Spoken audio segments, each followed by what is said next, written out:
You always hear about Microsoft and Apple. What about IBM? Join us on WatchMojo's YouTube channel. We publish new top 10 lists every day. So instead of waiting for other channels to update, subscribe to WatchMojo and suggest ideas for videos you want to see. International Business Machine Solutions, or IBM for short, is known for their contributions to technology and computing. But do you know the top 10 facts that every IBM fan should know? Buckle up and grab your nearest IBM 5100 portable computer and let's jump right in. Number 15. The electric typewriter. Don't you hate it when you're writing a DBQ and you forget to save your work? Well, imagine not having the option to save at all. That was the fate of 20th century AP students before IBM came along. In 1935, IBM released the first electric typewriter, the Electric Model 01, which came with some innovative features. It had the ability to save your work and allowed its users to edit their files and fix their own errors. Number 14. IBM's changes to the American workforce. Do you like your workplace today? Chances are, if you have a job and live in a country with access to YouTube, it may be thanks to IBM that you don't hate your job.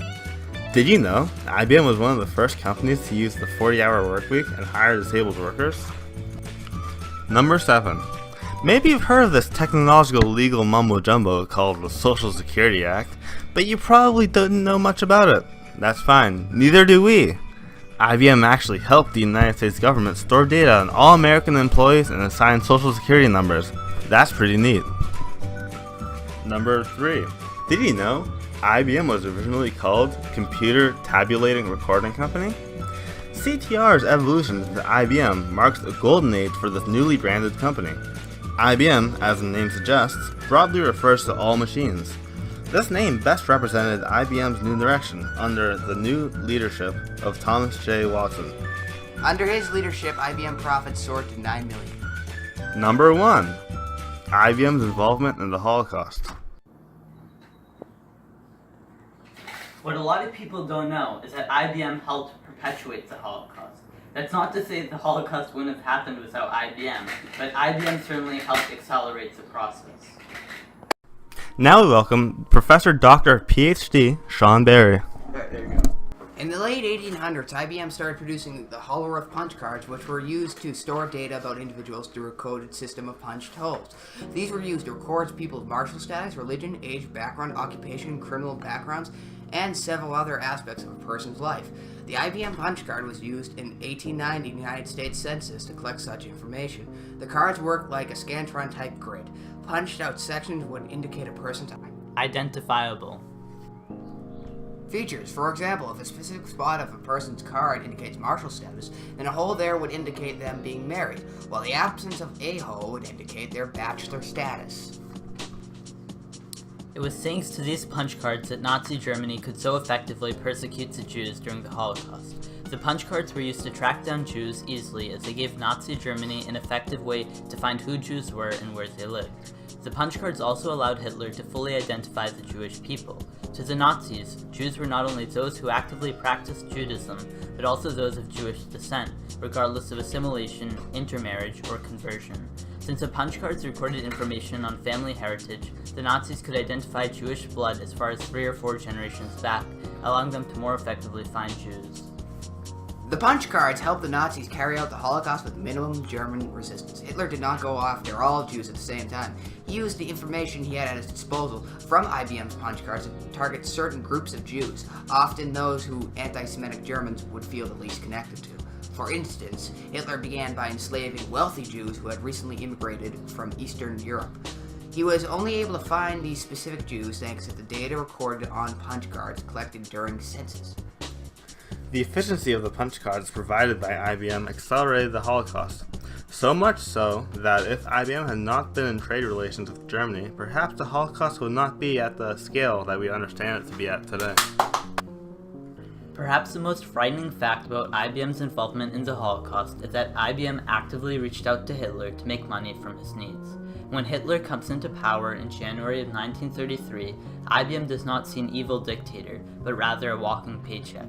Hitler has the potential to become one of their largest global customers, second only to the United States government. See no evil, hear no evil, speak no evil was their policy.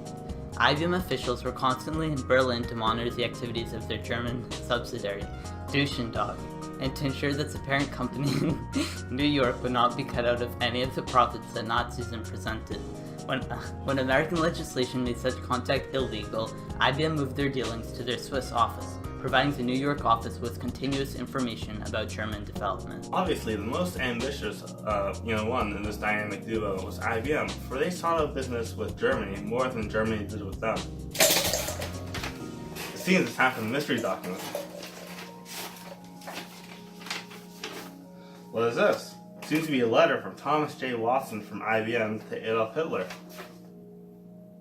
Before leaving Berlin, I wish to express my pride in and deep gratitude for the high honor I received through the order with which you honored me, valuing fully the spirit of friendship which underlay this honor. I assure you that in the future, as in the past, I will endeavor to do all in my power to create more intimate bonds between our two great nations. My wife and my family join in best wishes for you, Thomas J. Watson, International Business Machines. The small inference is that Watson is kissing up to Hitler to impress him so that they can become business partners. On the other hand, the big inference was that IBM was economically tied to Germany. IBM actively reached out to Hitler for the sake of profit and profit alone. Oh, there's another document in here.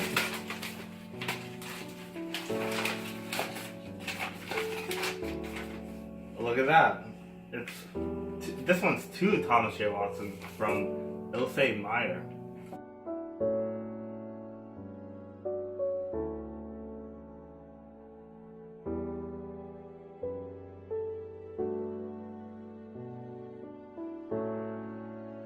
The literal info is a German Jew is asking Watson for help finding a job. The small inference is that it shows how there is a complexity to the situation. One might think that Watson is anti-Semitic because of how he helped Hitler, but the reality is that he did not hate Jews. This source shows how he probably helped Jews at some point, or at least wasn't openly anti-Semitic. Otherwise, a Jew wouldn't be asking him for help. The big inference here is that it shows how Nazi Germany made use of IBM's punch cards to store data, especially since the source makes reference to the Hollerith punching machine. While IBM officials themselves were not Nazis, they sought to associate for Nazis for the sake of profit and profit alone, with little to no moral qualms. Although IBM should be honored for its contribution to progressive workforce reforms, it should also be held accountable for its active role in perpetrating the Holocaust. Additionally, IBM's actions in the Holocaust parallel the actions of many businesses today when they put profits before moral responsibility. For instance, the once popular site Facebook is known to collect intensive data on all of its users in order to supposedly customize their feeds and personalize their experience based on their interests. Facebook sells this data to third-party companies in order to make a profit, similar to how IBM helped Hitler in order to make money. Another company guilty for using similar tactics is Google. Most websites earn revenue through the placement of advertisements throughout their website. The most popular advertisement provider is Google themselves. Google provides users with advertisements based on their own personal interests, age, and other private information. Although Google's tactics to make advertisements more appealing to users may seem better to said users since they would be seeing ads they were interested in, it is in reality just a way to sell more products to consumers. The way that Google and other similar technology and information-based companies abuse their access to this private information as a way to optimize their means of making profits is similar to the way IBM bypassed American legislation in order to make money off of Nazi Germany's needs. Lastly, Apple uses comparable tactics to produce their products at a cheap price. Apple is famous for selling millions of iPhones a year, but something that might not be known as well is that Apple actually uses sweatshops to produce their products at a cheaper price than normal. This is similar to how IBM put profits before moral responsibilities in helping the Nazis, because Apple is endangering the lives of human beings simply to make money. In conclusion, in order to prevent gross exploitation of common civil liberties, regulation must be put upon data census recording companies and other industries to help maintain common egalitarian values in society.